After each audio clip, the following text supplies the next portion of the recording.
ముందుగా అందరికీ శ్రీరామనవమి శుభాకాంక్షలండి. శ్రీరాములు వారికి ఎంతో ఇష్టమైన పానకాన్ని అలాగే వడపప్పును ఎలా చేసుకోవాలో చూద్దామండి. అందుకోసం ముందుగా ఒక చెంబు తీసుకొని అందులో నిండా నీళ్లు పోసుకోవాలండి.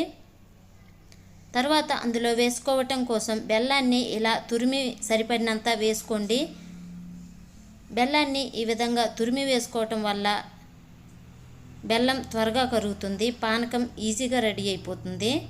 తరువాత ఇందులో వేయడం కోసం ఒక 4 యాలక్కాయలను, ఒక 10 మిరియాలను ఈ విధంగా కచ్చాబచ్చాగా దంచుకోవాలండి. ఈ విధంగా దంచుకున్న వీటిని ఈ పానకంలో వేసుకోవాలి.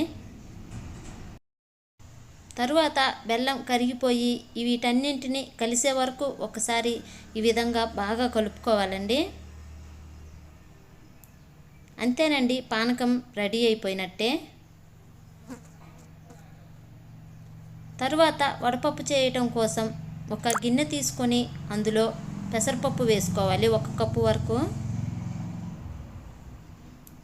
వీటిని శుభ్రంగా ఉన్న నీటితోటి ఒకసారి బాగా కడుక్కోవాలండి.